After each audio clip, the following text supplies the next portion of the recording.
দেশকে একটি যুদ্ধাবস্থার মধ্যে দিয়ে নিয়ে যাওয়া হচ্ছে মনে করছেন মেজর হাফিজ।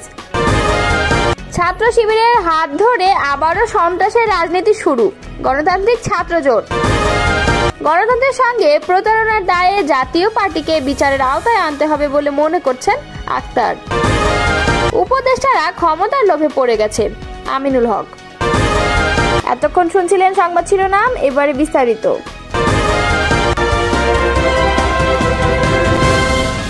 বিএনপি স্থায়ী কমিটির সদস্য মেজর হাফিজ উদ্দিন আহমদ বলেছেন, দেশকে একটি যুদ্ধাবস্থার মধ্যে দিয়ে নিয়ে যাওয়া হচ্ছে। বাংলাদেশ আন্তর্জাতিক ষড়যন্ত্রের গৃহভূমি হতে চলেছে। যারা ক্ষমতায় আছে তারা গণতন্ত্র দিতে চায় না, নির্বাচনের কথা বলতে চায় না। বৃহস্পতিবার রাজধানীর রমনা ইঞ্জিনিয়ার্স ইনস্টিটিউশন মিলনায়তনে বিএনপির প্রতিষ্ঠাতা ও সাবেক রাষ্ট্রপতি জিয়াউর রহমানের ৪৪তম শাহাদাত বার্ষিকী উপলক্ষে আলোচনা সভার আয়োজন করে বিএনপি।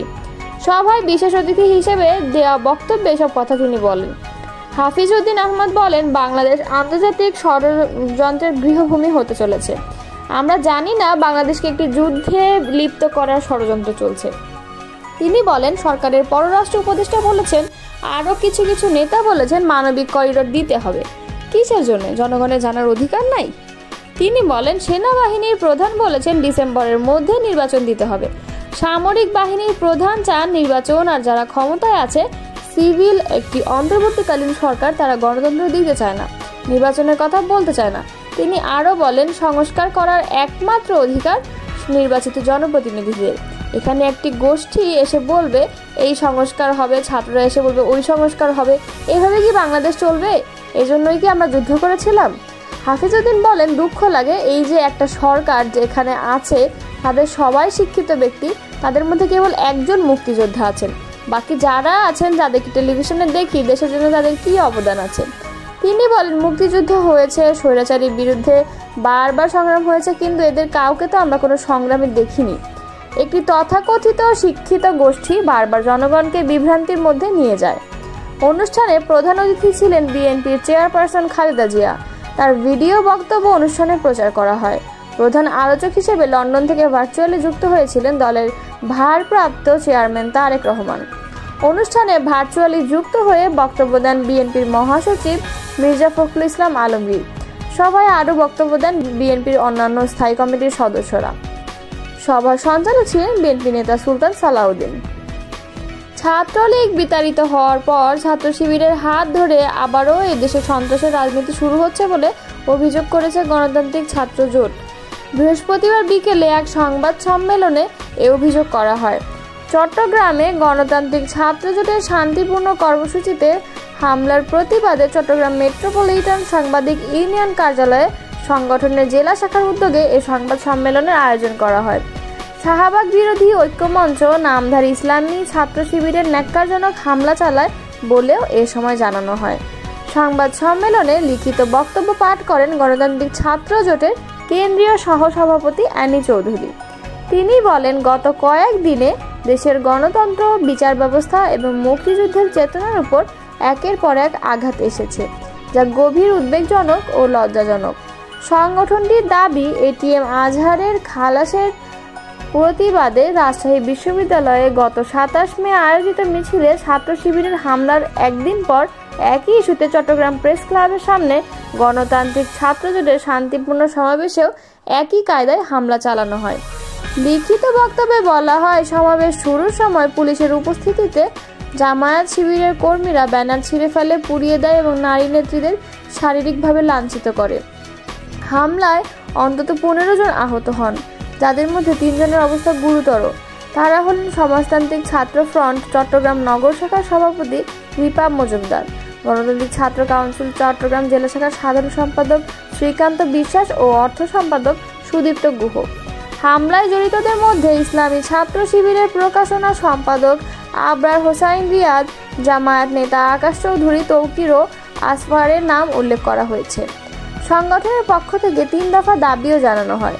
চট্টগ্রামে হামলার সঙ্গে জড়িত ছাত্র শিবির কর্মীদের দ্রুত গ্রেফতার ও বিচারের আওতায় আনতে হবে। নারী কর্মীদের উপর হামলার ঘটনায় জড়িতদের দ্রুত বিচার নিশ্চিত করতে হবে। এটিএম আজহারের রায় পুনর্বিবেচনায় সর্বোচ্চ আইনগত ও নৈতিক পদক্ষেপ নিতে হবে। সম্মেলনের শেষ দিকে গণতান্ত্রিক ছাত্র জোটের নেতারা বলেন, জুলাই অভ্যুত্থানের মধ্যে দিয়ে যে গণতান্ত্রিক চেতনার উত্থান ঘটেছিল, এ হামলা ও রায় সেই আকাঙ্ক্ষায় আঘাত হেনেছে। আজ যারা শাহবাগ বিরোধিতার নামে হামলা চালাচ্ছে, তারাও ছাত্রলীগের মতোই ফ্যাসিবাদী চরিত্রের আত্মপ্রকাশ করেছে। সংবাদ সম্মেলনে উপস্থিত ছিলেন সমাজতান্ত্রিক ছাত্র ফ্রন্ট চট্টগ্রাম নগরের সভাপতি রিপা মজুমদার, বিপ্লবী ছাত্র যুব আন্দোলন নগর কমিটির সভাপতি ঈশা দে এবং বাংলাদেশ ছাত্র ইউনিয়নের সভাপতি তৌকির আহমেদ। জাতীয় পার্টিকে গণতন্ত্রের সঙ্গে দীর্ঘ প্রতারণা করার অভিযোগে বিচারের আওতায় আনার দাবি জানিয়েছেন জাতীয় নাগরিক পার্টির সদস্য সচিব আক্তার হোসেন। বৃহস্পতিবার এক দলীয় সভায় তিনি বলেন, জাতীয় পার্টি দীর্ঘদিন ধরে ফ্যাসিবাদকে টিকিয়ে রাখার জন্য গৃহপালিত বিরোধী দলের ভূমিকা পালন করে আসছে। এনসিপির এই নেতা বলেন, প্রতারণার সঙ্গে বাংলাদেশের জনগণ আর সম্পর্ক রাখবে না। আমরা লক্ষ্য করছি জাতীয় পার্টি বাংলাদেশের রাজনীতিকে অস্থিতিশীল করার চেষ্টা করছে। জাতীয় পার্টির ভূমিকাকে কেন্দ্র করে তিনি বলেন, আওয়ামী লীগের কার্যক্রম যেভাবে প্রশ্নবিদ্ধ ও নিষিদ্ধ করা হচ্ছে, ঠিক তেমনি পাতানো নির্বাচনে প্রতারণামূলক অংশগ্রহণ করে গণতন্ত্রকে ধ্বংস করায় জাতীয় পার্টিকে বিচারের আওতায় আনতে হবে। জাতীয় পার্টির প্রতি অনুশোচনার অভাবের কথা উল্লেখ করে তিনি আরও বলেন, তারা আজও জাতির কাছে দুঃখ প্রকাশ করেনি, তাদের ভেতরে ন্যূনতম অনুশোচনা বোধও নেই। তিনি স্পষ্টভাবে বলেন, যারা স্বেচ্ছায় এখনো জাতির কাছে ক্ষমা প্রার্থনা করে নাই, তাদেরকে বাংলাদেশের রাজনীতিতে প্রাসঙ্গিক করে তোলার কোনো মানে হয় না। জাতীয় পার্টি হোক বা আওয়ামী লীগ, গণতন্ত্র ধ্বংসের দায়ে সবাইকেই জনগণের সামনে জবাবদিহির আওতায় আনতে হবে। অন্তর্বর্তীকালীন সরকারের উপদেষ্টারা ক্ষমতার লোভে পড়ে গেছে বলে মন্তব্য করেছেন বিএনপির কেন্দ্রীয় ক্রীড়া বিষয়ক সম্পাদক, ঢাকা মহানগর উত্তর বিএনপির আহ্বায়ক আমিনুল হক। তিনি বলেন, অন্তর্বর্তীকালীন সরকার সংস্কার বলছে মুখে মুখে, কিন্তু বাস্তবে তারা সংস্কার চান না। তারা স্বৈরাচারের বিচারের কথা বলছে মুখে মুখে, কিন্তু বাস্তবে তারা বিচারও করতে চান না, কারণ অন্তর্বর্তী সরকারের উপদেষ্টারা ক্ষমতার লোভে পড়ে গেছে। বৃহস্পতিবার রাজধানীর আগারগাঁও ইসলামিক ফাউন্ডেশন জাতীয় শ্রমিক কর্মচারী ইউনিয়নের আয়োজনে মহান স্বাধীনতার ঘোষক, বহুদলীয় গণতন্ত্রের প্রবর্তক, আধুনিক বাংলাদেশের স্থপতি শহীদ প্রেসিডেন্ট জিয়াউর রহমান বীর উত্তমের ৪৪তম শাহাদাত বার্ষিকী উপলক্ষে আলোচনা ও দুয়া অনুষ্ঠান প্রধান অতিথির বক্তব্যে তিনি এসব কথা বলেন। এ সময় আমিনুল হক বলেন, দীর্ঘ ৯ মাসে আমরা দেখেছি অন্তর্বর্তীকালীন সরকার সংস্কার ও স্বৈরাচারের বিচারের অজুহাতে নির্বাচন না দিয়ে ক্ষমতাকে দীর্ঘমেয়াদী করে রাখার পায়তারা করছে।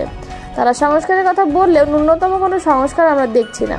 স্বৈরাচারের বিচারের কথা বললেও উল্টো তারা রাষ্ট্রের বিভিন্ন প্রতিষ্ঠানে স্বৈরাচারের দোষরদের আশ্রয় দিয়ে রেখেছে।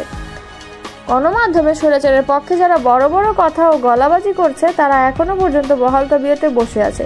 তাদেরকে রেখে কিভাবে সংস্কার করা সম্ভব, কারণ তারা নিজেরাই ক্ষমতার লোভে পড়ে গেছে। অন্তর্বর্তীকালীন সরকারকে নিয়ে অভিযোগ করে সময় তিনি বলেন, গত ১৭ বছরে স্বৈরাচার শেখ হাসিনা সরকার যে আচরণ করেছে, গত ৯ মাসের ভেতরে এই অন্তর্বর্তীকালীন সরকারের কিছু উপদেশের মধ্যে আমরা সেই আচরণ দেখেছি। এ সময় অন্তর্বর্তী সরকারকে উদ্দেশ্য করে আমিনুল হক আরও বলেন, আপনারা ভুলে যাচ্ছেন স্বৈরাচার শেখ হাসিনা যেভাবে পালিয়েছে, হয়তোবা স্বৈরাচার শেখ হাসিনার ১৭ বছর লাগছে, আপনাদের এত বেশি সময় লাগবে না।